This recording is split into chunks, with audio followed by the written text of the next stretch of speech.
حضرت یوسف علیہ السلام کی کہانی اردو میں۔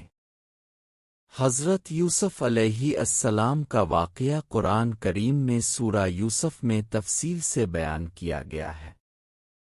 یہ ایک ایمان افروز اور صبر و استقامت کی داستان ہے۔ خواب کی تعبیر اور بھائیوں کی سازش۔ حضرت یوسف علیہ السلام حضرت یعقوب علیہ السلام کے بیٹے تھے۔ اپنے بچپن میں خواب دیکھا کہ 11 ستارے، سورج اور چاند آپ کو سجدہ کر رہے ہیں۔ جب اپنے یہ خواب اپنے والد کو سنایا تو حضرت یعقوب علیہ السلام نے فرمایا کہ یہ خواب ایک عظیم مستقبل کی نشانی ہے، لیکن اپنے بھائیوں کو مت بتاؤ کیونکہ وہ حسد کریں گے۔ یوسف علیہ السلام کے بھائی اب سے حسد کرتے تھے کیونکہ آپ کو والد کا زیادہ پیار حاصل تھا۔ چنانچہ انہوں نے ایک سازش کے تحت اب کو کنویں میں پھینک دیا اور والد کو جھوٹ بول کر کہا کہ یوسف کو بھیڑیا کھا گیا ہے۔ مصر کی غلامی اور عزیز مصر کا محل۔ کچھ مسافر کنویں سے پانی نکالنے آئے اور یوسف علیہ السلام کو دیکھ کر انہیں نکال لیا۔ وہ آپ کو مصر لے گئے اور بیچ دیا۔ وہاں آپ عزن مصر کے محل میں پہنچے جہاں آپ کی خوبصورتی اور اعلیٰ اخلاق نے سب کو متاثر کیا۔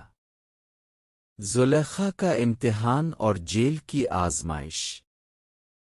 عزن مصر کی بیوی زلیخا نے یوسف علیہ السلام کو ورغلانے کی کوشش کی مگر اپنے اللہ کی رضا کے لیے انکار کر دیا۔ اس پر زلیخا نے جھوٹا الزام لگا کر آپ کو قید میں بھجوا دیا۔ خوابوں کی تعبیر اور مصر کا وزیر۔ جیل میں یوسف علیہ السلام نے 2 قیدیوں کے خوابوں کی درست تعبیر کی۔ بعد میں جب بادشاہ نے ایک عجیب خواب دیکھا تو یوسف علیہ السلام نے اس کی بھی تعبیر بتائی کہ 7 سال قحط پڑے گا۔ بادشاہ نے آپ کی حکمت اور علم سے متاثر ہو کر آپ کو مصر کا وزیر بنا دیا۔ بھائیوں کی واپسی اور والد سے ملاقات۔ قحط کی وجہ سے آپ کے بھائی اناج لینے مصر آئے اور یوسف علیہ السلام سے ملے مگر آپ کو پہچان نہ سکے۔ بعد میں جب سچ کھلا تو اپنے انہیں معاف کر دیا اور اپنے والد حضرت یعقوب علیہ السلام کو بھی مصر بلا لیا۔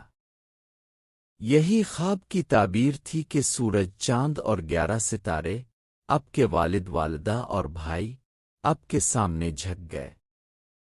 یہ واقعہ صبر، استقامت اور اللہ پر بھروسے کا بہترین نمونہ ہے۔